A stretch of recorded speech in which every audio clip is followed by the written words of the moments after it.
जर तुम्हाला तुमचं चॅनल डिलीट किंवा टर्मिनेट होऊ द्यायचं नसेल तर या YouTubeच्या पॉलिसीज तुम्हाला माहित असणं अत्यंत आवश्यक आहे। आणि आज मी या व्हिडिओमध्ये तुम्हाला त्याविषयी सगळी माहिती सांगणार आहे, जेणेकरून तुम्ही या चुका करायच्या टाळू शकाल। कारण की आता एक सर्क्युमिएशन पॉलिसी आली आहे, ज्यामुळे तुम्हाला भविष्यात दुसरे चॅनलही क्रिएट करता येणार नाही। आणि 2026 मध्ये तर बऱ्याच नवीन पॉलिसीज ऍड झाल्या आहेत। तुम्हाला YouTubeवर या पॉलिसींना ध्यानात ठेवूनच काम करावं लागेल, नाहीतर तुमचं चॅनलही मॉनिटाईज होणार नाही किंवा कॉपीराइट स्ट्राईक येऊ शकतो, नाहीतर चॅनलही डिलीट होऊ शकतं। खूप सारे प्रॉब्लेम्स येऊ शकतात, म्हणूनच व्हिडिओ लास्ट पर्यंत पहा। तर YouTubeच्या पॉलिसी कोणत्या आहेत तर त्यामध्ये एक आहे कॉपीराइट। जेव्हा तुम्ही कोणाचा तरी म्युझिक किंवा फोटो वापरून व्हिडिओ बनवता तेव्हा त्याचे जे ओनर आहे ते तुम्हाला कॉपीराइट क्लेम देऊ शकतात। मग तुम्ही त्या व्हिडिओद्वारे जेवढे काही डॉलर कमवताल तेवढे सगळे त्या ओनरला मिळतील, त्याचे पैसे तुम्हाला मिळणार नाहीत। किंवा ज्यांचं तुम्ही कंटेंट वापरला आहे ते तुमच्या व्हिडिओला ब्लॉकही करू शकतात। आणखी जेव्हा तुम्ही कम्युनिटी गाईडलाईन्सला व्हायोलेट करता तेव्हा YouTube तुम्हाला कॉपीराइट स्ट्राईक देऊ शकतो। आणि जर 90 दिवसांच्या आत तुमच्या चॅनलवर 3 कॉपीराइट स्ट्राईक आल्या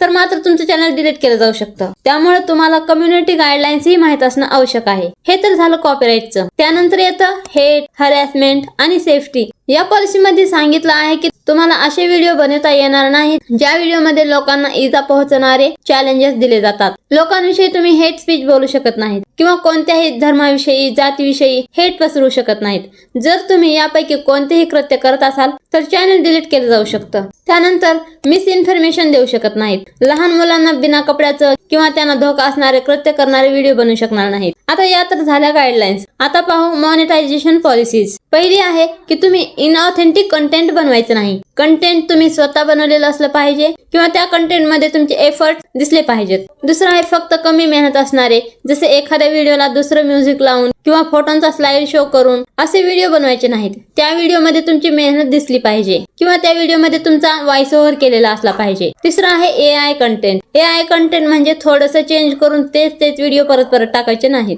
जरी AI ने व्हिडिओ बनवत असलात तरी त्यामध्ये तुमची मेहनत, तुमचे एफर्ट्स असले पाहिजेत। आणि आता जी नवीन आलेली आहे ती म्हणजे सर्क्युमिएशन पॉलिसी। खूपच खतरनाक आहे ही पॉलिसी। यामध्ये सांगितलं आहे की अशी कोणतीच चूक करायची नाही की ज्यामुळे तुमचं चॅनल डिलीट होईल। जर एकदा का तुमचं चॅनल डिलीट झालं तर तुम्ही त्याच चेहऱ्याने किंवा त्याच आवाजाने दुसरं YouTube चॅनल कधीच क्रिएट करू शकणार नाहीत। त्यामुळे तुम्हाला सगळ्या पॉलिसीनुसारच चालावे लागेल। आणि रियुज्ड कंटेंट ही बनवायचे नाहीत। रियुज्ड कंटेंट म्हणजे दुसऱ्यांचे व्हिडिओ डाउनलोड करून त्यात स्वतःचे काही एफर्ट्स न लावता अपलोड करणे। असं केल्यास चॅनल मॉनिटाईज होऊ शकणार नाही। तुमच्या व्हिडिओमध्ये तुमची क्रिएटिव्हिटी असणं गरजेचं आहे।